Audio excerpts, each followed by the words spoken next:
मेरी पत्नी विद्या अब नहीं रही। हम अभी दिल्ली के एक ओक के पेड़ के नीचे उन्हें अंतिम विदाई देकर लौटे थे, जहां मेरी पोशाक पर मोगरे की खुशबू अभी भी बसी हुई थी। अब अपने कार्यालय के बोर्ड रूम में, जिसे मैंने मेहनत और सपनों से बनाया था, मेरी बहू जेसिका एक शिकारी की मुस्कान के साथ बैठी थी। अब जब पुरानी औरत चली गई है, उसने अपनी बर्फ जैसी आवाज में कहा, तुम कंपनी का नाम मेरे बेटे के नाम करोगे और अपने लिए देखोगे। मैंने कोई प्रतिक्रिया नहीं दी।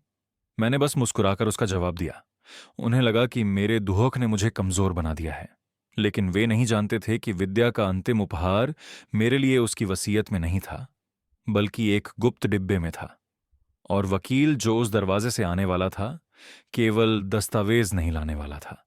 वह एक डीएनए परीक्षण के परिणाम लेकर आ रहा था, जो उनके पूरे संसार को जमींदोज कर देगा।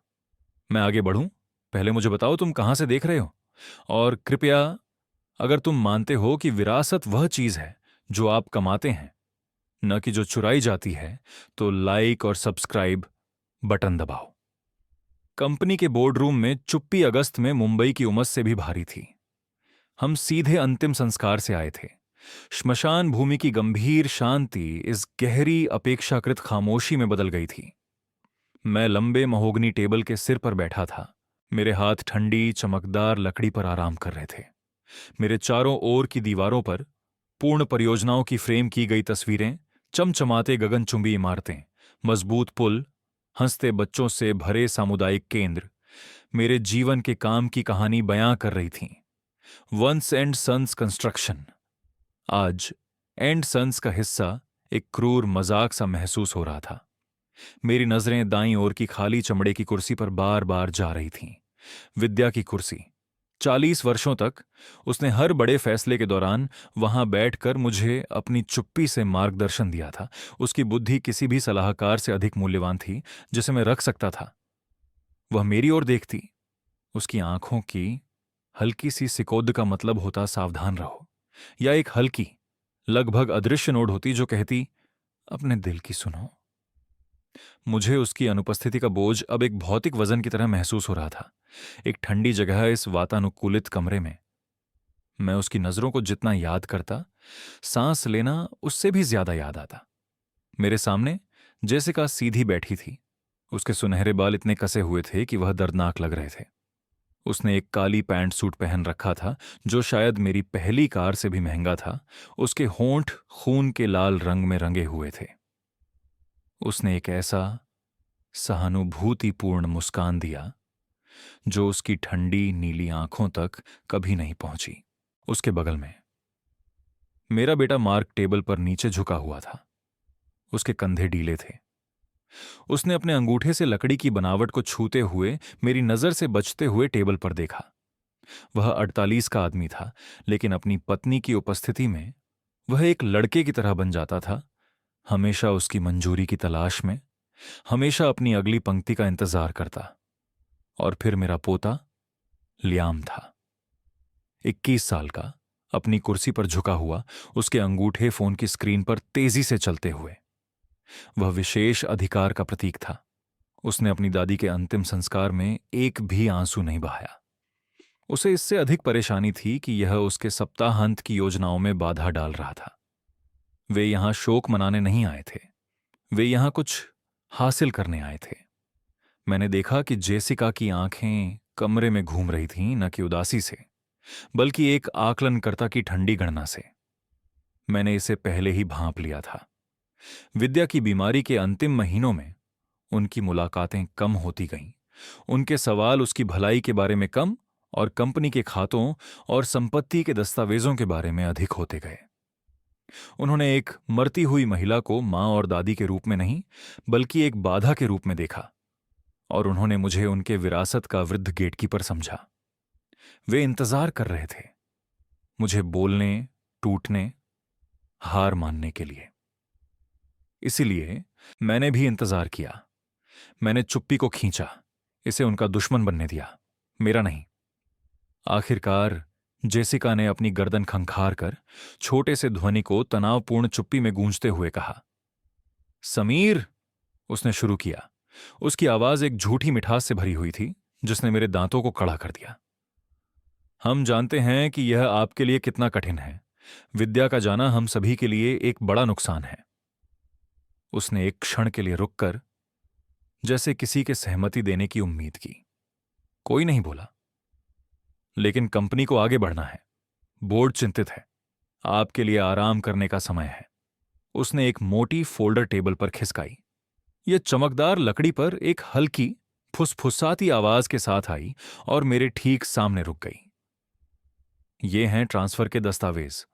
सब कुछ बहुत सरल है। आप अपने नियंत्रक शेयर और सीईओ पद को मार्क के नाम करेंगे। हमने लियाम को उसकी स्नातक के बाद बोर्ड में एक सीट देने के लिए भी एक प्रस्ताव तैयार किया है।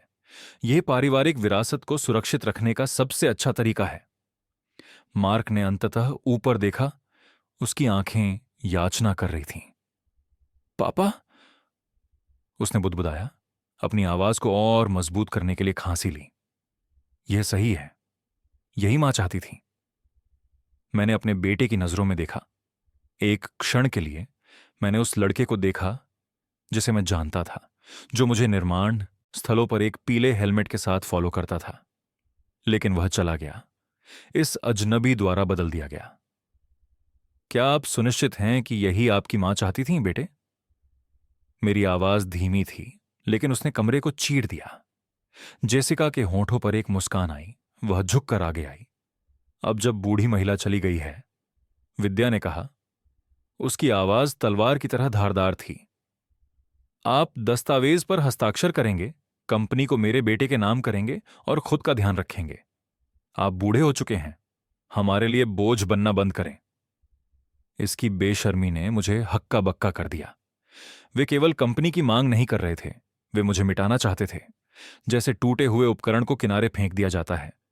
मुझे एक ठंडी शांति का एहसास हुआ। ना तो गुस्सा था, ना ही सदमा, केवल एक गहन स्पष्टता। विद्या ने इसे देखा था। उसे पता था कि यह होगा। मैंने उनके उम्मीद भरे लालची चेहरों को देखा और मैंने मुस्कुराया। यह एक छोटी सी मुस्कान थी, बस मेरे होंठों का एक हल्का सा हिलना, लेकिन यह असली थी और इसने उन्हें डराया। जेसिका की आंखों में आत्मविश्वास डगमगाने लगा। मार्क अपनी सीट पर असहज हो गया। ठीक है, मैंने कहा। मेरी आवाज कोमल और स्थिर थी। मैंने फोल्डर पर हाथ रखा, लेकिन उसे खोला नहीं। लेकिन इससे पहले कि हम कुछ करें, मुझे लगता है हमें मेरे वकील से कुछ बातें सुननी चाहिए। जेसिका का चेहरा कस गया। एक पल के लिए भ्रम, फिर चिंता। वकील? समीर, ये एक निजी पारिवारिक मामला है। मैंने उसकी ओर, फिर अपने बेटे की ओर और फिर अपने पास की खाली कुर्सी की ओर देखा। मैंने विद्या की ताकत को अपने भीतर महसूस किया। नहीं, मैंने कहा। मेरी आवाज सभी के लिए स्पष्ट और स्थिर थी। यह कभी भी निजी नहीं था। मेरी मुस्कान उस पल फीकी पड़ गई जब बोर्ड रूम का दरवाजा उनके पीछे बंद हुआ। जेसिका के जहर भरे शब्दों की गूंज अब भी हवा में थी। एक विषैला अवशेष। लेकिन मेरा ध्यान उसकी धमकियों पर नहीं था। यह 3 दिन पहले की बात थी, जब मेरे अपने घर की सफोकेटिंग चुप्पी में मैं था। अंतिम संस्कार के बाद जब अंतिम शुभचिंतक चला गया था, मैं विद्या के अध्ययन में पाया गया। यह एक ऐसा कमरा था जिसका सामना करने की हिम्मत मैंने नहीं की थी। वहां अभी भी उसकी खुशबू थी, पुरानी किताबों और लैवेंडर की हल्की, सुकून देने वाली महक। दोपहर की धूप खिड़की से छन कर आ रही थी, धूल के कणों को रोशन करते हुए हर एक एक बिछड़ा हुआ दुनिया। मैं सफाई नहीं कर रहा था, सच में। मैं बस चीजों को छू रहा था। उसकी पसंदीदा कुर्सी के चमड़े पर हाथ फेरते हुए, उसकी कविता की किताबों के शीर्षकों को देखते हुए, उन चीजों में उसकी मौजूदगी को महसूस करने की कोशिश कर रहा था जिन्हें वह प्यार करती थी। ग्रीफ एक उलझन भरी चीज है। यह आपको लकीर में लाकर रख देती है। मैंने एक भारी वास्तुकला की किताब उठाई जो एक नीची अलमारी में थी और मेरी घुटना उसकी पुरानी लकड़ी की मेज से टकरा गया। किताब जमीन पर गिरकर भारी आवाजों में गिरी। जब मैंने उसे उठाने के लिए झुका, मेरी नजर में कुछ पकड़ लिया। एक हल्की असामान्यता। मेज के ठीक नीचे एक फर्श का बोर्ड जो बाकी के साथ सही नहीं था। मैंने 1000 बार इस जगह पर चलकर देखा था और कभी नहीं देखा, लेकिन आज चुप्पी और झुकी हुई रोशनी में यह मुझसे चिल्ला रही थी। मेरा दिल थोड़ी तेजी से धड़कने लगा। मैंने घुटनों के बल बैठकर अपने पुराने घुटनों की शिकायतों को अनसुना करते हुए पलक के किनारे पर अपनी उंगलियां रखी। यह ढीली थी। मैंने अपनी नाखूनों को दरार में डालकर उठाया। लकड़ी ने एक धीमे विरोध की आवाज में अलग हो गई, नीचे एक छोटा गहरा खांचे प्रकट करते हुए, और उसमें एक साधारण बिना सजावट वाला देवदार का डिब्बा था। यह एक जूते के डिब्बे के आकार का था और इसे उठाने पर यह रहस्यों के वजन से भरा हुआ महसूस हो रहा था। यह बंद नहीं था। मैंने ढक्कन उठाया। मेरी सांस रुक गई। देवदार और समय की खुशबू मेरे पास आई। अंदर एक फीकी मखमली बिस्तर पर 3 चीजें थीं। एक एकल उत्तम बच्चे का बाल, काला और रेशमी, एक हल्के नीले रिबन से बंधा हुआ। एक पीला अस्पताल का जन्म प्रमाण पत्र जिसमें बच्चे का नाम समीर वांस जूनियर लिखा हुआ था, और उनके नीचे एक मोटा सील किया हुआ लिफाफा था जो भारी क्रीम रंग के कागज से बना था। मेरे नाम समीर को विद्या की सुंदर और परिचित लिखावट में लिखा गया था। जब मैंने इसे उठाया, मेरे हाथ कांपने लगे। यह भूतों की एक जगह थी। मैंने मोहर को तोड़कर अंदर के पन्नों को खोला। पत्र की शुरुआत हुई। मेरे प्रिय समीर, मेरे प्यार, मेरे एकमात्र प्यार, यदि आप इसे पढ़ रहे हैं तो मैं चली गई हूं और मैंने आपको एक अंतिम भयानक बोझ सौंपा है। मेरी आंखें पन्ने पर दौड़ने लगीं। शब्द अचानक आंसुओं की एक परत के माध्यम से धुंधले होते गए। मुझे आपको एक सच्चाई बतानी है जिसे मैं जीवन में कहने की हिम्मत नहीं जुटा पाई। एक सच्चाई जिसे मैंने 48 वर्षों तक अपने दिल में अकेले रखा। कृपया मेरे प्यार, मुझे मेरी चुप्पी के लिए क्षमा करें। जिस लड़के को हम अस्पताल से घर लाए, उसने लिखा, जिस लड़के का नाम हमने मार्क रखा, जिसे हमने पाला और प्यार किया, वह बेटा नहीं था जिसे मैंने जन्म दिया। हमारा बेटा, हमारा समीर जूनियर, फेफड़ों में कमजोरी के साथ पैदा हुआ था। वह केवल 6 घंटे जीवित रहा। डॉक्टरों ने मुझे बताया कि वह चला गया जब आप हमारे खुशहाल अनजान परिवार को फोन कर रहे थे। वह दर्द, समीर, उस दर्द के लिए कोई शब्द नहीं है। मैंने सोचा कि मेरी दुनिया समाप्त हो गई। मेरे बगल के कमरे से मैंने एक और बच्चे की रोने की आवाज सुनी, जो मजबूत और स्वस्थ था। एक नर्स, एक दयालु महिला जिसका नाम क्लारा था, मेरे पास आई। उसने मुझसे कहा कि बच्चा एक युवा डरी हुई लड़की का है जिसके पास कोई नहीं था। किसी को छोड़ने का निर्णय लेना आसान नहीं होता। और एक क्षण की पागलपन में, जब गम इतना गहरा था कि सभी तर्क टूट गए, विद्या ने मुझे एक विकल्प दिया। उसने कहा, हम रिकॉर्ड बदल सकते हैं। तुम घर एक स्वस्थ बच्चे के साथ ले जा सकते हो। तुम्हें कभी भी हमारे बेटे को खोने का दर्द नहीं सहना पड़ेगा। मुझे पता है कि यह गलत था, पत्र ने आगे कहा, लेकिन उस क्षण मैं केवल तुम्हारे बारे में सोच रही थी। जब मुझे तुम्हें बताना होता कि हमारा बेटा चला गया है, तो तुम्हारा चेहरा देखना, मैं इसे सहन नहीं कर सकती थी। इसीलिए मैंने हाँ कहा। हम मार्क के साथ घर आए और मैंने उसे प्यार किया। समीर, मैं तुमसे वादा करती हूं, मैंने उसे अपने बेटे की तरह प्यार किया। हर खरोंच, हर स्लीपलेस रात, हर गर्व का क्षण, वह प्यार सच्चा था। मैंने यह रहस्य छुपा कर रखा क्योंकि मुझे डर था कि सच तुम्हें तोड़ देगा, हमें तोड़ देगा। लेकिन मैं मूर्ख थी। मैंने हमारे परिवार को झूठ की नींव पर बनाया और अब दरारें दिखने लगी हैं। फिर उसके लेखन का स्वर बदल गया।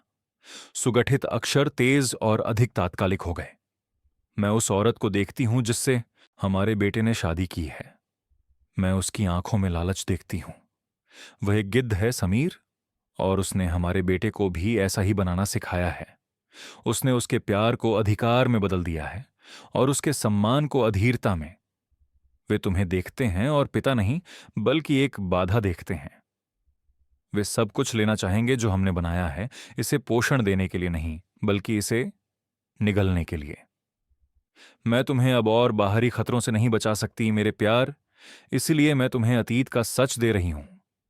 यह रहस्य कभी मेरी शर्म थी, लेकिन अब यह तुम्हारा ढाल बनना चाहिए। मुझे माफ करना, मेरी धोखे की जिंदगी के लिए मुझे माफ करना, लेकिन कृपया उन्हें हमारे विरासत को नष्ट करने मत देना। जो हमारा है उसकी रक्षा करो, जो तुम्हारा है उसकी रक्षा करो। मैंने पन्नों को अपनी गोद में गिरा दिया। दुनिया ने अपने ध्रुव पर घूमना शुरू कर दिया। 40-8 साल। मेरा बेटा नहीं था। विद्या के लिए गम अब एक नए खोखले दुख के साथ मिल गया।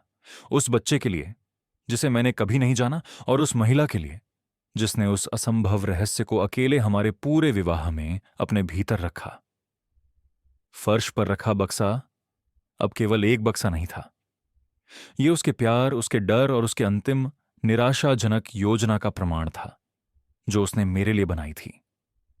दर्द अत्यधिक था, लेकिन इसके नीचे कुछ और उगने लगा। न तो गुस्सा, न अभी। ये एक ठंडी कठोर संकल्प था। उसने मुझे मेरे निर्देश दिए थे। उसने मुझसे हमारी विरासत की रक्षा करने को कहा था, और मैं उसे निराश नहीं करूंगा। मैं पत्नी के अध्ययन के फर्श पर बैठा रहा। पत्र मेरी गोद में रखा हुआ था। जिस दुनिया को मैं जानता था वह कुछ 100 शब्दों में बिखर गई थी। मेरे बेटे को बड़ा करने की हर याद अब एक अलग, अधिक जटिल रोशनी में ढल गई थी। विद्या के लिए गम एक खुला घाव था, लेकिन अब यह एक नए अजीब दुख के साथ जुड़ गया था जो उसने अकेले सहा। एक क्षण के लिए मैंने इसे सब कुछ दबाते हुए महसूस किया। मुझे कुचलने की धमकी दी। मैं इसे होने दे सकता था। मैं जेसिका के कागजों पर हस्ताक्षर कर सकता था, बुढ़ापे के कोहरे में रिट्रीट कर सकता था, और विद्या और मैंने जो विरासत बनाई थी उसे निगलने दे सकता था। लेकिन फिर मैंने उसकी लिखावट को देखा। पृष्ठ पर अंतिम निराशाजनक प्रार्थना, जो हमारा है उसकी रक्षा करो। यह कब्र से एक आदेश था, और मुझे पता था कि मैं इसे अकेले नहीं कर सकता। इस धरती पर केवल एक व्यक्ति था जिस पर मैं भरोसा कर सकता था। मैंने अपनी जेब से फोन निकाला। मेरी अंगुलियां कठोर और जकड़ी हुई महसूस कर रही थीं जब मैंने नाम खोजा। दाऊद छेन। उसने दूसरी रिंग पर जवाब दिया। उसकी आवाज चिंता से भरी हुई थी। समीर, मैं तुम्हें कॉल करने वाला था। तुम कैसे हो? वह मेरा वकील था। हाँ, लेकिन वह पहले मेरा दोस्त था। वह और उसकी पत्नी हमारे घर कई बार रात के खाने के लिए आए थे। उसने विद्या को 30 सालों तक जाना था। दाऊद, मैंने कहा, और मेरी अपनी आवाज मुझे अजीब लगी, पतली और टूटी हुई। मुझे तुम्हारी जरूरत है। क्या तुम बात कर सकते हो? उसकी आवाज में गर्मी तुरंत पेशेवर ध्यान में बदल गई। बिल्कुल। क्या हुआ? क्या मार्क और जेसिका तुम्हें पहले ही परेशान कर रहे हैं? वह उन्हें भली भांति जानता था। बुरा, मैंने कहा। मैंने गहरी कांपती सांस ली। दाऊद, मैंने कुछ पाया। एक पत्र विद्या से।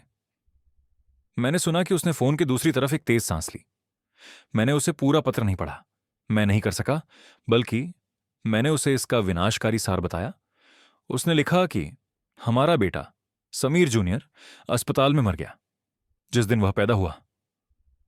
फोन की दूसरी तरफ खामोशी पूर्ण थी। मैं उसे अपने कार्यालय में कल्पना कर सकता था। अटलांटा के क्षितिज की ओर देख रहा था। उसका मन चकरा रहा था।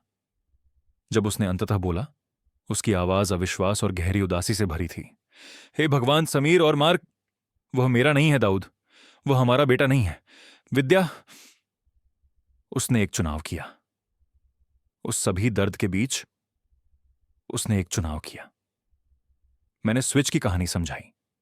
शब्द मेरे मुंह में राख की तरह महसूस हो रहे थे। एक लंबे क्षण तक दाऊद दोस्त बना रहा। वह मेरे साथ शोक मनाने लगा। वह अद्भुत औरत, उसने फुसफुसाया, जिस बोझ को उसे उठाना पड़ा। समीर ने अपने दिल के बोझ को उठाते हुए कहा, तुमने जो सालों से निभाया है वो सब कुछ तुम्हारी रक्षा करने के लिए, एक परिवार बनाने के लिए। विद्या, मुझे इसके लिए खेद है। तभी उसने गहरी सांस ली और माहौल बदल गया। उसका दोस्त एक कदम पीछे हट गया, और वो वकील जिस पर समीर ने 3 दशकों से भरोसा किया था, आगे आया। उसकी आवाज अब मजबूत, साफ और रणनीतिक थी। विद्या एक अद्वितीय महिला थी समीर, उसने कहा। उसकी आवाज में अब एक धार थी, और वह हम सभी से ज्यादा समझदार थी। यह पत्र सिर्फ एक स्वीकारोक्ति नहीं है। उसने तुम्हें एक रास्ता दिया है। अब हमें इसका उपयोग करना होगा। आशा ठंडी और स्पष्ट समीर के दुख को काटते हुए उसके मन में आई। वह सही था। यह कोई अंत नहीं था। यह एक युद्ध की योजना थी। अब हमें क्या करना चाहिए? उसने पूछा। जेसिका इसका विरोध करेगी। वह कहेगी कि यह एक बीमार महिला की बेतुकी बातें हैं, एक फर्जी पत्र है। वह निश्चित रूप से कोशिश करेगी, डेविड ने कहा। उसकी आवाज में एक हल्की संतोष की झलक थी। इसीलिए यह पत्र हमारा नक्शा है, न कि हमारा हथियार। हमारा हथियार तो विज्ञान होना चाहिए। हमें एक डीएनए टेस्ट की जरूरत है समीर, एक कानूनी रूप से मान्य। समीर ने पूछा कि वे बिना संदेह उठाए ऐसा कैसे कर सकते हैं। इसे मेरे ऊपर छोड़ दो, डेविड ने कहा। अस्पताल के रिकॉर्ड दशकों तक रखे जाते हैं। मार्क के टॉन्सिल तब निकाले गए थे जब वह 8 साल का था। मुझे यकीन है कि अस्पताल के पास अभी भी ऊतकों के नमूने हैं। हम इसके लिए एक कोर्ट का आदेश ले सकते हैं और तुम्हारे अपने चिकित्सा रिकॉर्ड को आधार बना सकते हैं। यह साफ सुथरा, शांत और अद्वितीय होगा। योजना आकार ले रही थी, मलबे के बीच से एक रास्ता। और दूसरी बात, उसने पूछा। उसकी आवाज मुश्किल से फुसफुसाहट थी। उसका असली बेटा? मैं सुबह सबसे पहले एक निजी जासूस को हायर करूंगा, डेविड ने बिना हिचकिचाहट कहा। सबसे अच्छा, कोई ऐसा जो उन लोगों को खोजने में विशेषज्ञता रखता है जो नहीं मिलना चाहते। विद्या ने हमें एक तारीख, एक अस्पताल और जन्म मां की परिस्थितियां दी हैं। यह लगभग 50 साल बाद तिनके में सुई खोजने जैसा है, लेकिन यह एक खाली तिनका नहीं है। हम उसे खोज सकते हैं समीर।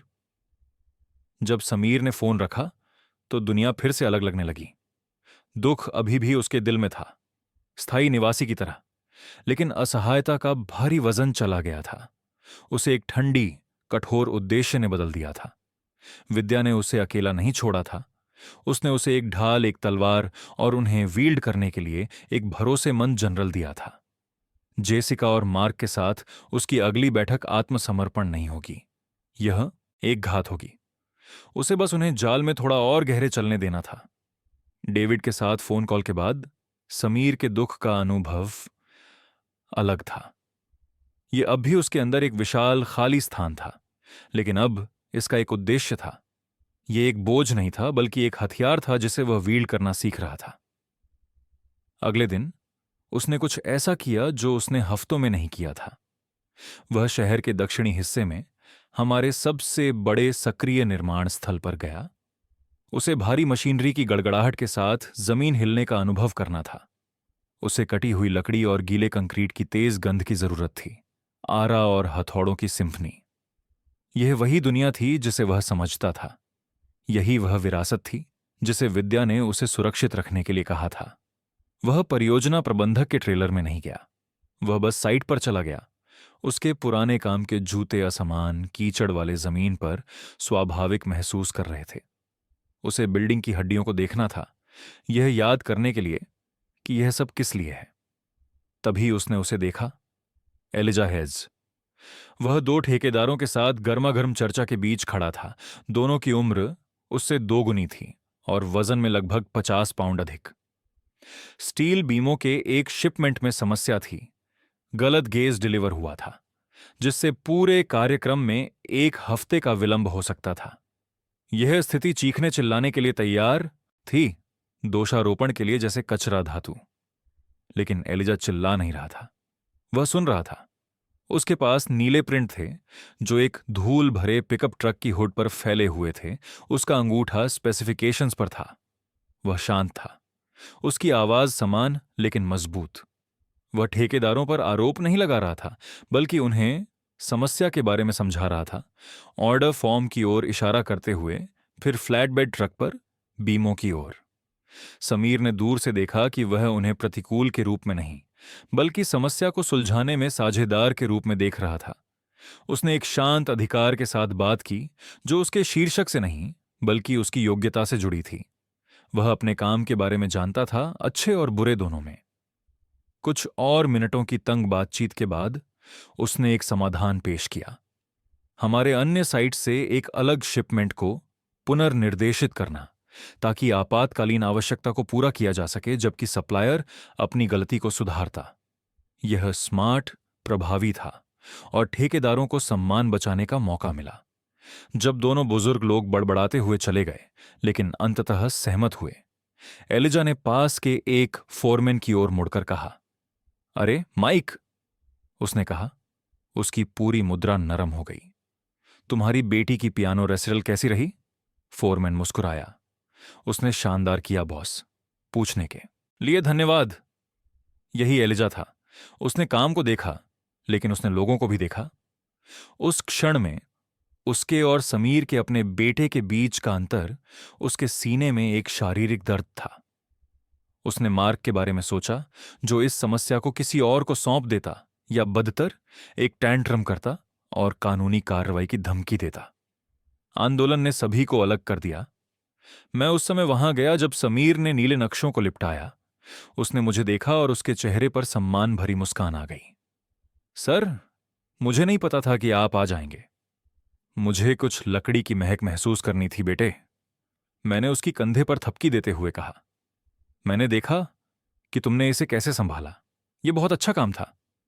वह बस सिर हिलाता रहा, प्रशंसा से थोड़ा शर्मिंदा।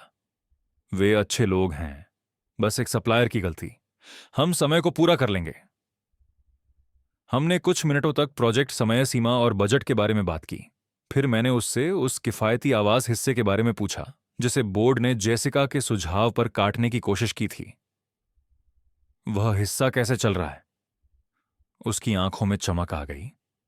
पेशेवर दक्षता की जगह उसे एक शुद्ध बेताब उत्साह ने ले लिया। यह अद्भुत है सर। हम उन नए मिश्रित फ्रेमिंग सामग्रियों का उपयोग कर रहे हैं जिन्हें आपने मंजूरी दी थी। यह हमारी लागत को 15% कम कर रहा है, बिना किसी संरचनात्मक मजबूती के नुकसान के। यह 15% हम बेहतर इंसुलेशन और सामुदायिक हरे स्थान में डाल सकते हैं। ये परिवार, उन्हें केवल सस्ती अपार्टमेंट नहीं मिल रही है, उन्हें एक गुणवत्ता वाला घर मिल रहा है, एक ऐसा स्थान जहां वे जीवन बना सकें। जब वह बोल रहा था, मेरा मन अतीत में चला गया। मुझे याद है जब मैंने उसे नियुक्त किया, जॉर्जिया टेक से बाहर, एक दुबला लड़का जो थोड़ा बड़ा सूट पहने हुए था, लेकिन उसका पोर्टफोलियो शानदार था और उसकी आंखों में एक आग थी। मैंने उस आग में अपने आप को देखा। वह केवल इमारतें नहीं बनाना चाहता था, वह समुदाय बनाना चाहता था। यह वही सपना था जो मैंने इस कंपनी की पहली नींव रखते समय देखा था। एक सपना जिसे मार्क अपने लाभ के मार्जिन और विलासिता के अपग्रेड की बातों के साथ कभी नहीं समझ सका। मैंने समीर को मार्गदर्शन दिया, उसे बढ़ते हुए देखा और उस आदमी में एक शांत पितृसत्तात्मक गर्व महसूस किया जो वह बन रहा था। मुझे कभी समझ नहीं आया कि मैं उसके लिए यह भावना अपने बेटे से अधिक क्यों महसूस करता हूं।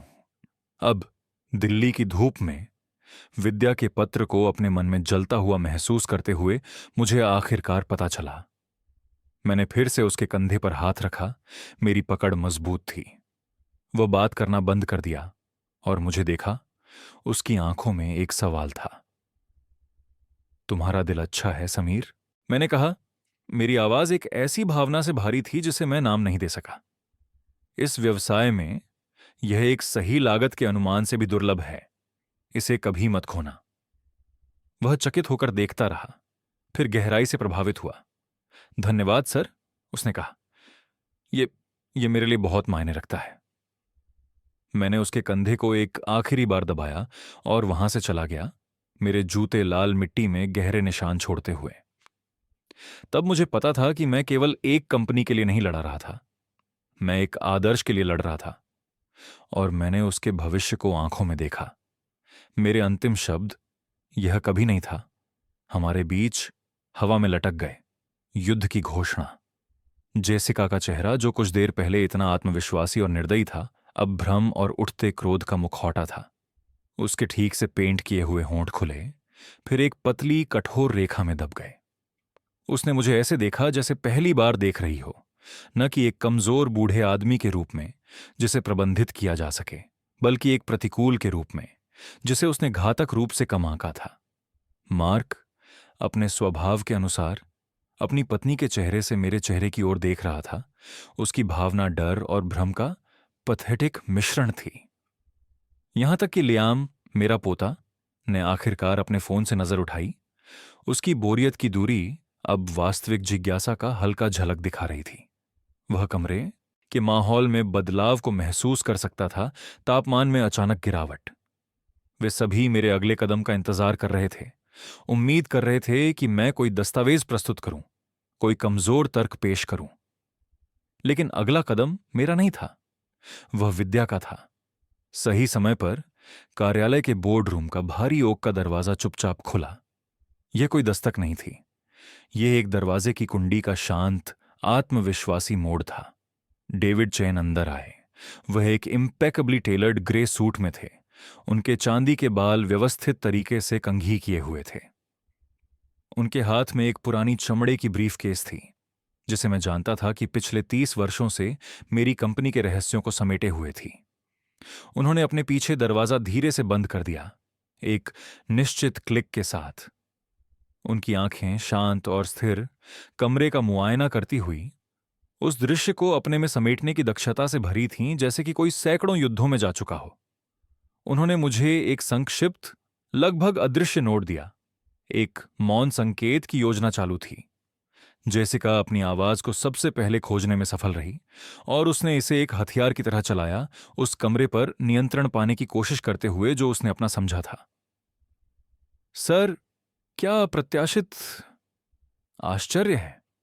जैसा कि मैं समीर को समझा रही थी, यह एक निजी बैठक है, एक पारिवारिक मामला। आपकी सेवाओं की आवश्यकता नहीं है।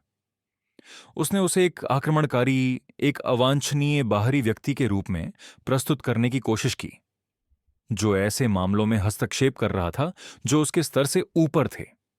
वह रेत पर एक रेखा खींच रही थी, उसे उसके स्थान पर वापस लाते हुए बस एक कर्मचारी के रूप में। डेविड ने तो एक पल के लिए भी नहीं झिझकाया। वह धीरे धीरे जानबूझकर टेबल की ओर बढ़ा। उसकी नजरें जेसिका पर थीं। उसने अपनी आवाज ऊंची नहीं की, उसे इसकी आवश्यकता नहीं थी। उसकी शांत अधिकारिता ने स्थान को भर दिया, उसकी तीव्रता का सामना करते हुए। नमस्ते श्रीमती वेंस, उसने कहा। उसकी आवाज में एक स्थिरता थी। खुद को उस क्षण में खोया हुआ महसूस कर रहा था जब समीर की आवाज ठंडी और चिकनी जैसे नदी के पत्थर गूंज उठी। उसने मेरी पत्नी के लिए रखी खाली कुर्सी के पास रुककर उसके पीठ पर एक हाथ रखा। यह एक छोटा सा इशारा था, लेकिन इसका प्रभाव गहरा था। वह विद्या के साथ एकजुट हो रहा था।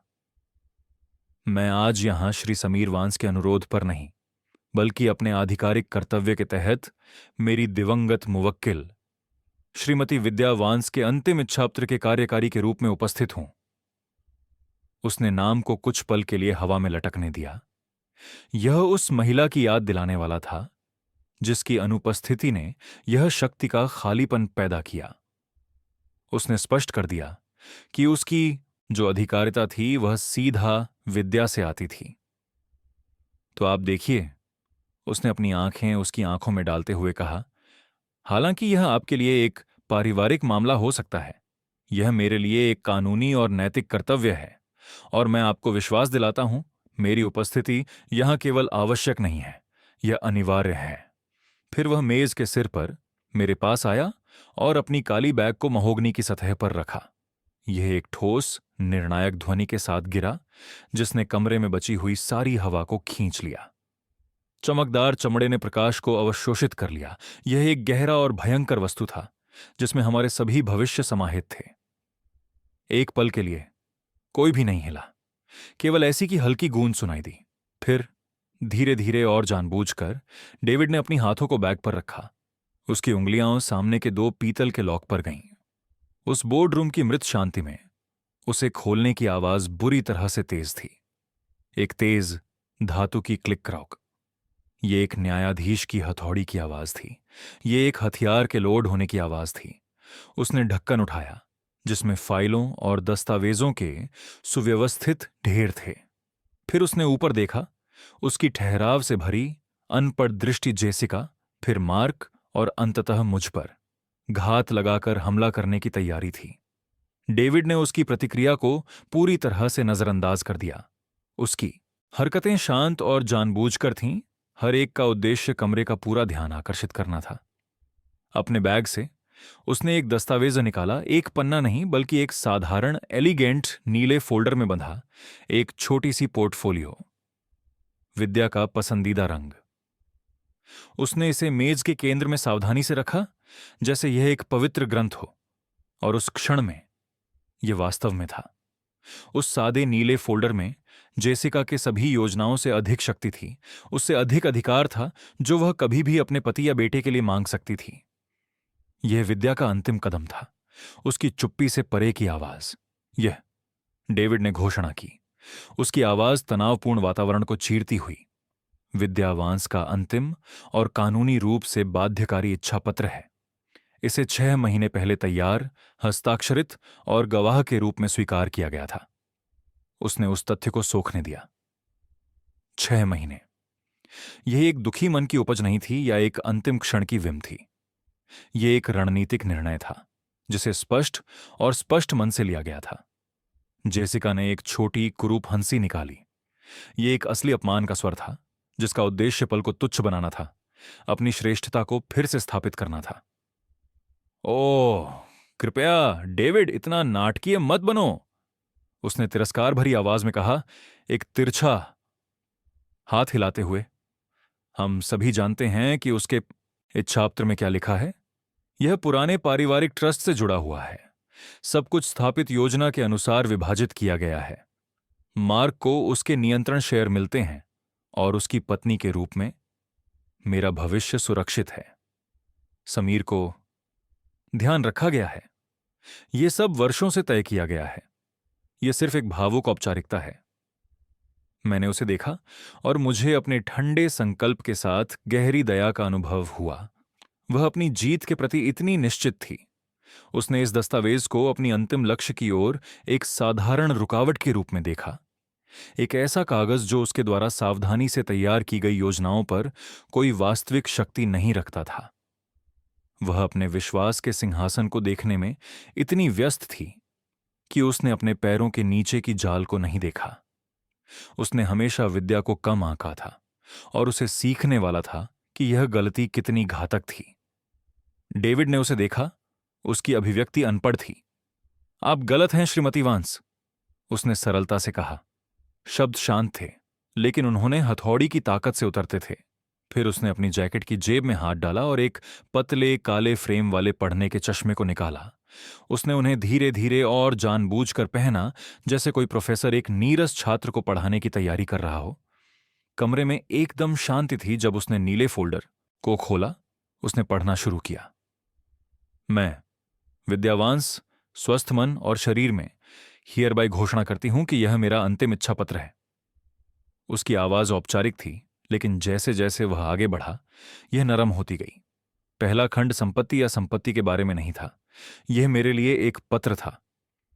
मेरे प्रिय पति समीर, डेविड ने पढ़ा और मैंने विद्या की उपस्थिति को कमरे में महसूस किया। आप मेरी खुशी के वास्तुकार थे, मेरे जीवन की नींव। आपके साथ मैंने ऐसा घर बनाया जो लकड़ी और स्टील से नहीं, बल्कि प्रेम, हंसी और अडिग साझेदारी से बना है। 44 वर्षों तक आप मेरे मार्गदर्शक और मेरे सहारा रहे। मैं आपको अपनी अनंत प्रेम छोड़ती हूं, जो एकमात्र असली संपत्ति है जिसे कभी आंका नहीं जा सकता, विभाजित नहीं किया जा सकता या समय द्वारा कम नहीं किया जा सकता। कृपया जानिए, जो भी आगे आता है, हर एक निर्णय मैंने हमारे साथ मिलकर बनाए गए सुनहरे संसार की रक्षा के लिए किया। मैंने अपनी आंखें बंद कीं। आंखें एक पल के लिए ठहर गईं। शब्द मुझ पर छा गए। यह उसका अंतिम उपहार था, हमारे बंधन की पुष्टि उन लोगों के सामने जो इसे तोड़ने की कोशिश कर रहे थे। मुझे जेसिका की अधीरता मेज पर फैलती हुई महसूस हुई। उसके लिए यह सिर्फ भावुक बकवास था, कीमती समय की बर्बादी। फिर डेविड ने गले में खंखार की। उसकी आवाज में गर्मी गायब हो गई और वह तेज ठंडी हो गई। अब उसने अपनी चश्मे के किनारे से देखते हुए कहा, भौतिक और अमूर्त संपत्तियों के वितरण के संबंध में। जेसिका थोड़ी झुक गई। उसकी आंखें चमक रही थीं। ये वह हिस्सा था जिसका वह इंतजार कर रही थी। डेविड ने धीरे धीरे पढ़ा, हर शब्द को उसके पूरे विनाशकारी वजन के साथ। मेरी सभी व्यक्तिगत संपत्तियां, जिनमें शामिल हैं लेकिन सीमित नहीं हैं, अचल संपत्ति, निवेश पोर्टफोलियो और व्यक्तिगत सामान तथा वेंस एंड सन्स कंस्ट्रक्शन में मेरी सभी शेयर और सभी संबंधित मतदान अधिकार मेरे प्रिय पति समीर वेंस को पूरी तरह से हस्तांतरित की जाएंगी। उसने एक संक्षिप्त, सही पल के लिए रुककर देखा। मैंने जेसिका की आंखों में विजय की एक झलक देखी। उसे लगा कि उसने जीत हासिल कर ली है, कि वसीयत ने केवल शक्ति को मेरे पास संकेंद्रित किया है, जिससे उसके लिए मेरी संपत्तियों पर नियंत्रण पाना अगला तार्किक कदम बन गया। और या, डेविड ने जारी रखा, उसकी आवाज थोड़ी कमजोर हो गई, मेरे सीधे रक्त संबंधी वारिस को यदि कोई पहचाना जाए। खामोशी। ये एक भारी दम घोटू चीज थी। मार्क ने डेविड की तरफ देखा। उसकी भौहें अविश्वास में चुराई हुई थीं। जेसिका का विजय का मुस्कान डगमगाने लगा, एक सतर्क संदेह के भाव से बदल गया। सीधा रक्त संबंधी वारिस? उसने दोहराया, जैसे शब्दों को अपनी जुबान पर आजमा रही हो। यह किस तरह का अजीब शब्द है? यह बस पुरातन कानूनी भाषा है। स्पष्ट रूप से यह मार्क का ही संदर्भ है। उसने अपने पति की तरफ देखा, जिसने मूर्खता से सहमति में सिर हिलाया। सही, मार्क ने कहा। उसकी आवाज कमजोर थी। मैं ही हूं। मैं उसका सीधा रक्त संबंधी हूं। उन्हें यह समझ में नहीं आया। वे अपनी खुद की हकदारी से इतने अंधे थे, अपने स्थान को ब्रह्मांड में इतना निश्चित मानते थे कि वे नहीं देख पा रहे थे कि विद्या ने कितनी सावधानी से खंजर तैयार किया था। उन्होंने सोचा कि यह उनके लिए एक कवच है, जबकि वास्तव में यह उनके दिलों पर सीधे लक्ष्य बाण था। डेविड ने अपने चश्मे को उतारा, उसे सावधानी से मोड़कर मेज पर रख दिया। उसने सीधे जेसिका की ओर देखा। उसका चेहरा पेशेवर तटस्थता का मुखौटा था। यह, उसने कहा। उसकी आवाज अब शांत और खतरनाक थी। सही बिंदु है जिसे स्पष्ट करने की आवश्यकता है। उसने अपनी अब खुली हुई ब्रीफकेस में हाथ डाला। उसने कोई अन्य फाइल नहीं निकाली। उसने एक एकल सील किया हुआ 9 से 12 का लिफाफा निकाला, जो एक प्रमाणित आनुवंशिकी प्रयोगशाला से था। श्रीमती वेंस की लिखित अनुरोध पर, जिसे वसीयत के साथ उसी दिन पर एक अलग कानूनी निर्देश में कहा गया है, और श्री समीर वेंस की पूर्ण अधिकृतता और सहयोग के साथ मेरी फर्म को एक तीसरे पक्ष की प्रयोगशाला को एक व्यापक वंशानुगत विश्लेषण करने के लिए निर्देशित किया गया था। यह सीधा रक्त संबंधी वारिस शब्द द्वारा स्पष्ट रूप से परिभाषित लाभार्थी की कानूनी और वैज्ञानिक पहचान के लिए था। उसने भारी लिफाफा मेज पर फेंका। यह हमारे बीच एक सफेद सत्य का आयत था, एक झूठों से भरे कमरे में। यह एक टाइम बम की तरह लग रहा था। डेविड ने उसके आरोप को हवा में लटकने दिया। उसे जलने के लिए कोई ऑक्सीजन नहीं दी। उसकी ध्यान पूरी तरह से काम पर था। उसके कार्य इतने सटीक, इतने जानबूझकर थे कि वे एक अनुष्ठान की तरह लगते थे। अपनी ब्रीफकेस से उसने एक चांदी का पत्र खोलने वाला निकाला। उसने भारी प्रयोगशाला लिफाफे के फलक के नीचे चाकू की धार को साफ किया। कागज फटने की आवाज तेज और अंतिम थी, एक ऐसी दुनिया में जो अचानक चुप हो गई थी। कमरे में हर कोई, यहां तक कि लियाम भी, जाम हो गया।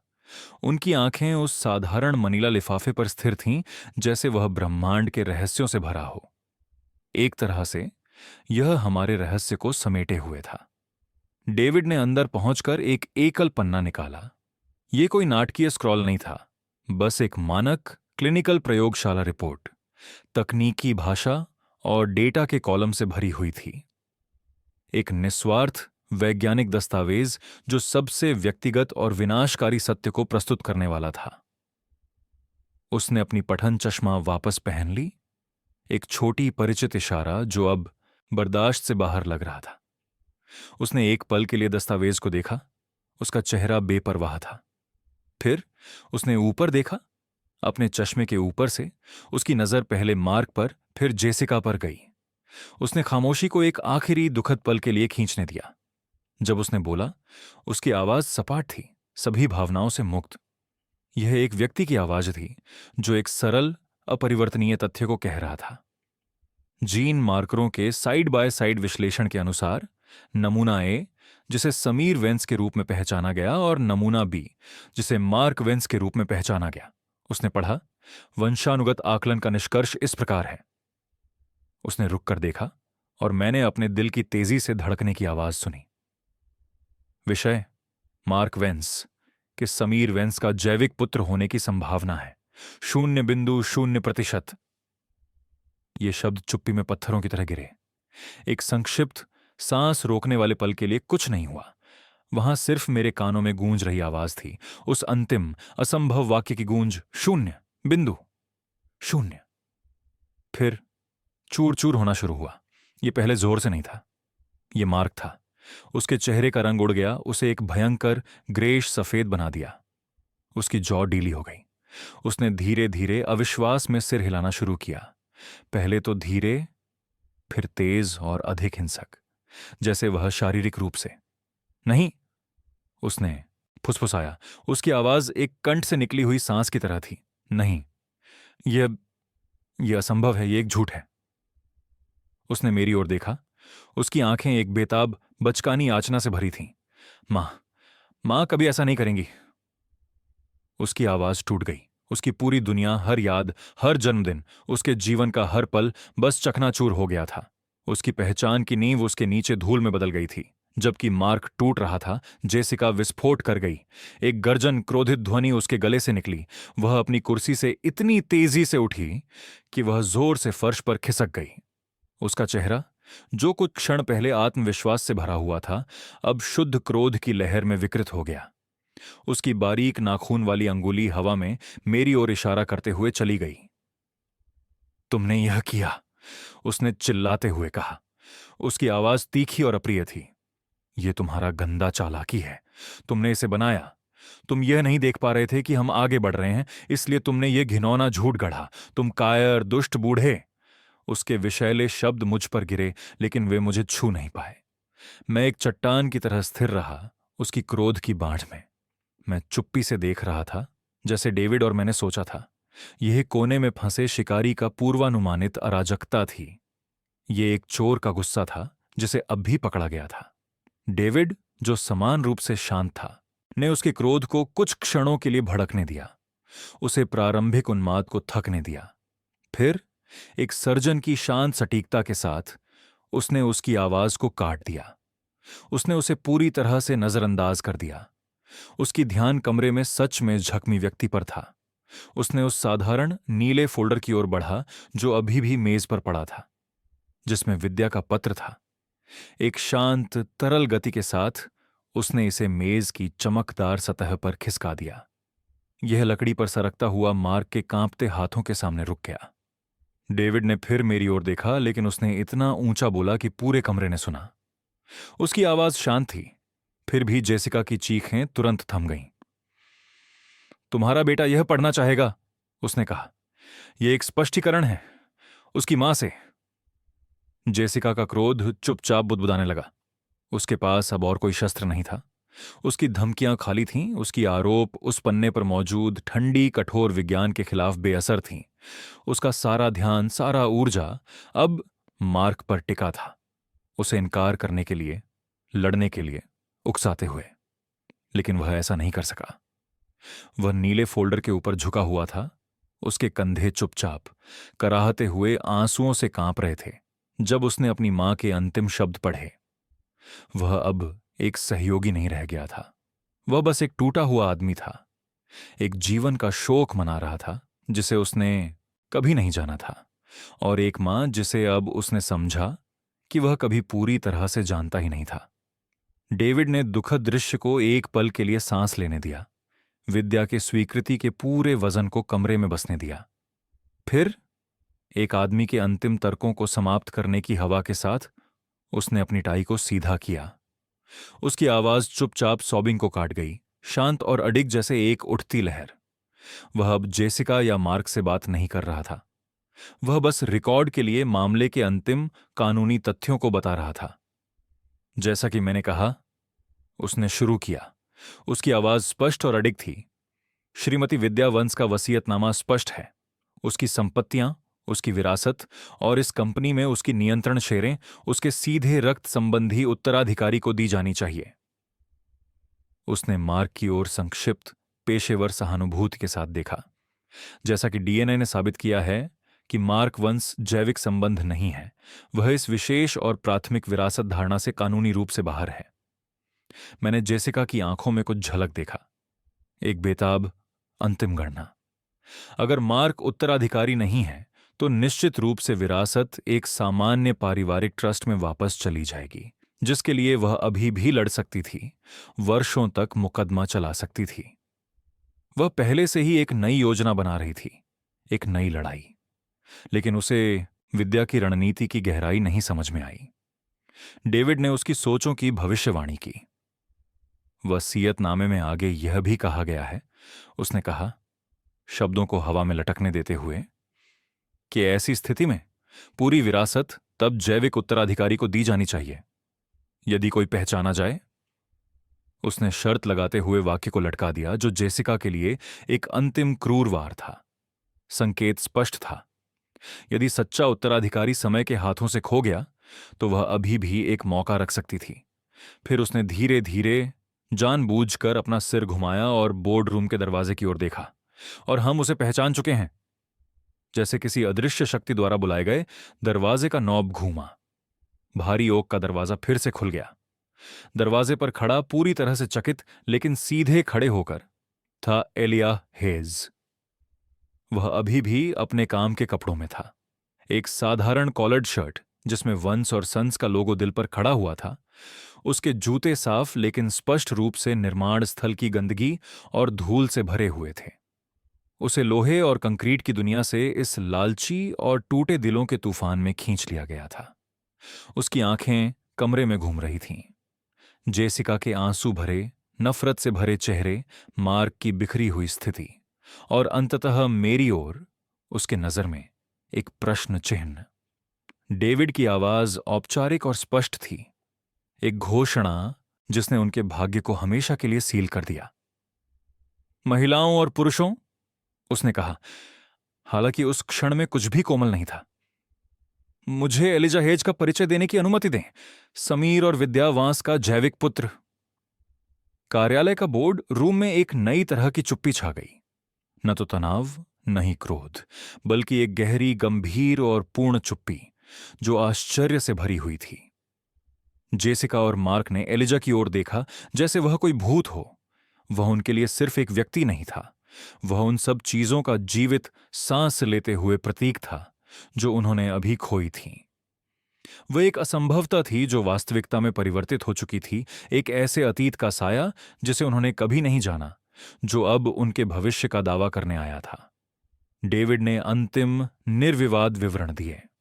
हमारी निजी जांच, जो श्रीमती वांस द्वारा छोड़े गए सुरागों का पालन कर रही थी, ने पिछले महीने श्री हेज को खोज निकाला। हम उनकी जन्म मां के व्यक्तिगत डायरी भी खोजने में सफल रहे।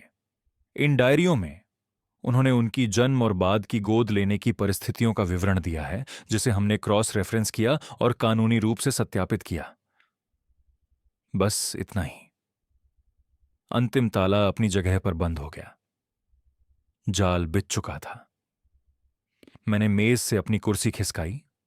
खिसकने की आवाज उस सन्नाटे में गूंज गई। मैंने खड़ा होकर महसूस किया कि मैं वर्षों में सबसे ऊंचा और मजबूत महसूस कर रहा हूं। सभी की निगाहें, एलिजा की भी, मुझ पर आ गईं। मैंने जेसिका की ओर नहीं देखा। मैंने उस रोते हुए व्यक्ति की ओर नहीं देखा जिसे मैं 40-8 साल से बेटा कहता आ रहा था। मेरी नजरें सिर्फ एलिजा पर थीं, उसके मजबूत जबड़े की रेखा, उसकी आंखों की दयालु बुद्धिमत्ता में। मैंने उसे देखा, मैंने विद्या को देखा, मैंने उस बेटे को देखा जिसे मुझे कभी पता नहीं था कि मैं रखता हूं। मैं लंबे मेज के चारों ओर चला, हर कदम 5 दशकों की दूरी को मिटा रहा था। मैं उसके सामने रुक गया, इस अच्छे और नेक युवा व्यक्ति के सामने जिसे मैंने दूर से ही सराहा था, इस व्यक्ति के सामने जो मेरे खून और मेरे जुनून को साझा करता था। मैंने अपने हाथ उसके कंधों पर रख दिए। नमस्ते बेटा, मैंने कहा, और मेरी आवाज एक जीवन भर के नुकसान और भविष्य की उम्मीद से भरी हुई थी। मैं तुम्हारे लिए बहुत समय से इंतजार कर रहा हूं। मेरे शब्द, जो केवल एलिजा के लिए थे, अंतिम आग को प्रज्वलित करने वाली चिंगारी बन गए। जेसिका के लिए, जब उसने मुझे एलिजा के कंधों पर हाथ रखते देखा, उसे अपनाते हुए, यह एक ऐसा दृश्य था जिसे उसका मन सहन नहीं कर सका। उसकी बर्फीली नियंत्रण की अंतिम परत चुराई गई और उसके भीतर की कच्ची भद्दी लालच सबके सामने उजागर हो गई। उसके गले से एक आवाज निकली जो आधी चीख और आधी सौंप थी। उसका चेहरा, जो एक क्षण पहले आश्चर्य से पीला था, अब क्रोधित, प्राचीन क्रोध से लाल और धब्बेदार हो गया। नहीं, उसने चिल्लाया। उसकी आवाज टूट गई। तुम ऐसा नहीं कर सकते। क्या तुम सोचते हो कि तुम ऐसा कर सकते हो? क्या तुम सोचते हो कि तुम अपने बेटे को, अपने परिवार को इस निचोड़ने वाले से बदल सकते हो? उसने एलिजा की ओर एक कदम बढ़ाया। उसके हाथ पंजों के रूप में मुड़ गए, लेकिन डेविड ने चुपचाप उनके बीच खड़े होने के लिए कदम बढ़ाया। वह एक धोखेबाज है, एक ठग है। और तुम, उसने मुझ पर फिर से उंगली उठाते हुए कहा, तुम एक दयनीय बूढ़ा आदमी हो, जो दुख से इतना ट्विस्टेड हो गया है कि तुम अपने परिवार को जलाना चाहोगे, बजाय इसके कि तुम स्वीकार करो कि तुमने नियंत्रण खो दिया है। मैं तुम पर मुकदमा करूंगी। मैं तुम पर सब कुछ मुकदमा करूंगी। मैं दुनिया को बताऊंगी कि तुमने क्या किया। उसकी धमकियां निरर्थक थीं, एक डूबती हुई महिला की निराशाजनक संघर्ष। और जैसे ही मैंने उसे देखा, मुझे एहसास हुआ कि उसने एक बार भी अपने पति की ओर नहीं देखा। उसने एक बार भी उस आदमी के प्रति सहानुभूति नहीं दिखाई जो मेज पर रो रहा था। उसका पूरा जीवन एक झूठ के रूप में उजागर हो रहा था। उसकी एकमात्र चिंता उस शक्ति और धन के लिए थी जो उसके हाथों से फिसल गई थी। वह अपने पति या अपने परिवार के लिए नहीं लड़ रही थी, वह अपनी बैंक बैलेंस के लिए लड़ रही थी। मार्क उसकी बौखलाहट से बेखबर था। वह अपने निजी नरक में था। उसका चेहरा उसके हाथों में दबी हुई थी। उसके कंधे कांप रहे थे। विद्या के पत्र के पन्ने उसके मुट्ठी में मुरझा गए थे। उसके दिल के टूटने की आवाज ही मेज के उस पार एकमात्र वास्तविक चीज थी। उस क्षण में वह खलनायक नहीं था। वह बस एक पीड़ित था, एक 40-60 साल का लड़का जिसने फिर से अपने दोनों माता पिता को खो दिया था। यह देखते हुए कि स्थिति तर्क से बाहर थी, डेविड ने चुपचाप अपना सेलफोन निकाला और एक बटन दबाया, जो कि सुरक्षा के लिए पूर्व व्यवस्थित कॉल था। जब हम इंतजार कर रहे थे, उसने एक आखिरी बार बात की। उसकी आवाज जेसिका की लगातार चीख को साफ साफ काटती हुई। उसने अपने शब्द मार्क की ओर निर्देशित किए, हालांकि मुझे संदेह था कि वह उसे सुन सका। वसीयत में एक अंतिम प्रावधान है, डेविड ने शांति से कहा, जिसे उसने एक मां की स्थायी स्नेह के रूप में वर्णित किया। विद्या ने मार्क वांस के लिए एक निजी ट्रस्ट से एक मामूली मासिक भत्ता उपलब्ध कराने का प्रावधान किया है। यह जीने के लिए पर्याप्त है, लेकिन विलासिता में नहीं। हालांकि यह उसके मनोवैज्ञानिक परामर्श में नामांकन और श्री समीर वांस या श्री एलिजा हेज के साथ कोई संपर्क न रखने के लिए एक कानूनी बाध्यकारी समझौते पर निर्भर है। डेविड ने फिर सीधे जेसिका की ओर देखा। उसकी आंखें ठंडी थीं। वसीयत में इस घटना में विवाह के माध्यम से गैर संबंधों के लिए कोई प्रावधान नहीं है। आप, श्रीमती वांस, बिल्कुल कुछ भी पाने के हकदार नहीं हैं। तभी सुरक्षा गार्ड पहुंचे। 2 बड़े निष्क्रिय पुरुष पेशेवर वर्दी में थे। उनकी उपस्थिति एक मौन, निर्विवाद बयान थी कि यह सब खत्म हो चुका था। जेसिका को अंततः यह महसूस हुआ।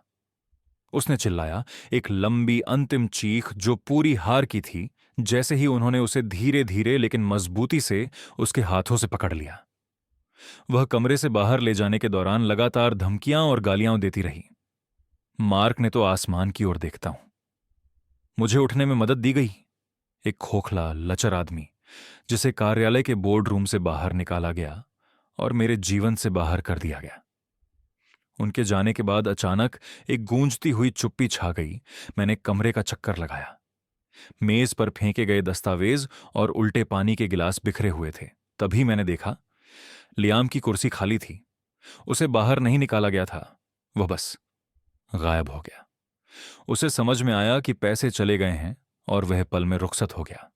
कोई नाटकीय विदाई नहीं, कोई आखिरी टकराव नहीं, बस उस लड़के की चुप्पी जिसने हमेशा केवल अपनी विरासत के प्रति वफादारी दिखाई।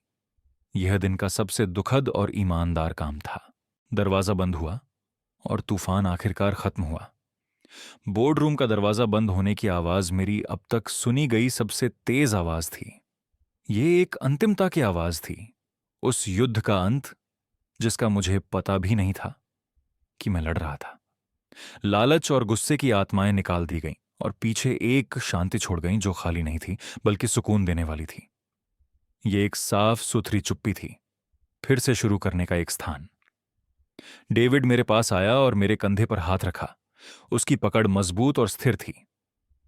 काम खत्म हो गया समीर, उसने धीरे से कहा। विद्या गर्वित होंगी। मैंने सिर हिलाया। मेरी गला भावनाओं के बोझ से भरा हुआ था। उसने मेरे कंधे को एक अंतिम दबाव दिया, फिर मून और एलिया के बीच देखा। एक सच्चे मित्र की समझदारी से उसे पता था कि यह एक ऐसा पल है जिसे हमें अकेले बिताने की जरूरत है। मैं प्रारंभिक कागजी कार्यवाही भरने जा रहा हूं, उसने हमें एक छोटे आश्वस्त करने वाले मुस्कान के साथ कहा, फिर अपनी चीजें समेटी और बाहर चला गया। और फिर हम दो रह गए। हम उस चुप कमरे में खड़े थे, एक पिता और एक पुत्र जो 5 दशकों के रहस्यों और एक दूसरे के लिए अजनबी थे। यह असहजता एक ठोस चीज थी। आप क्या कहेंगे? आप कहां से शुरू करेंगे? पहले बोलने वाला एलियाह था। उसकी आवाज संकोच में थी और ऐसा विश्वास जो मेरे अपने से मेल खाता था। श्रीमान वांस, मुझे मुझे नहीं पता क्या कहना है। मैंने उसे पूरी तरह से देखा और पहली बार मैंने खुद को उसे सच में देखने दिया। मैंने उसकी आंखों में दया देखी, उसके शरीर में ताकत देखी और मेरे पत्नी की मुस्कान की एक हल्की गूंज जो मुझे लगभग घुटनों पर ला देती। मुझे भी नहीं पता बेटा, मैंने कहा। मेरी आवाज नरम थी। क्यों ना हम अपने नाम से शुरू करें? मैं समीर हूं। उसने मुझे अपने जीवन के बारे में बताया। उसने अपने गोद लिए माता पिता की बात की, एक दयालु जोड़ा जिसने उसे एक अच्छा घर दिया, लेकिन वो सालों पहले गुजर चुके थे। उसने बताया कि वह हमेशा शहर के निर्माण स्थलों पर वॉन्स एंड सन्स का लोगो देखता रहा, जो उसके हमेशा बदलते संसार में ताकत और स्थिरता का प्रतीक था। उसने स्वीकार किया कि हमेशा से उसे कंपनी की ओर एक अदृश्य खिंचाव महसूस होता था, उस अदृश्य व्यक्ति के प्रति सम्मान जो स्थायी चीजें बनाता था। जब मैंने नौकरी के लिए आवेदन किया, उसने कहा, उसके चेहरे पर आश्चर्य का भाव था। तो यह अलग लगा, जैसे केवल नौकरी पाने की बात नहीं थी। यह ऐसा लगा जैसे मैं घर लौट रहा हूं, मुझे बस पता नहीं था क्यों। मैंने सुना और मैंने भाग्य के अदृश्य धागों को महसूस किया, एक मां के प्यार को, एक ऐसी नियति को जो इतनी पहले से तय की जा चुकी थी। इस अच्छे युवा आदमी को मेरी ओर खींच रही थी, भले ही मुझे पता नहीं था कि वह अस्तित्व में है। यह एक चमत्कार था, साफ और सीधा। तब मैंने जाना कि मैं उसे तत्काल परिवार का बोझ नहीं देना चाहता। मुझे उसकी जरूरत नहीं थी कि वह मुझे पिता कहे। मुझे उसकी समझ की आवश्यकता थी कि हम वास्तव में किसके लिए लड़ रहे हैं। एलिया, मैंने कहा। मेरी आवाज स्थिर थी।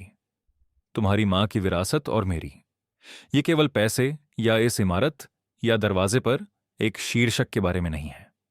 ये उन चीजों को बनाने के बारे में है जो मायने रखती हैं, जो चीजें स्थायी होती हैं। ये उस घर के दिल में है जहां एक परिवार सुरक्षित महसूस करता है।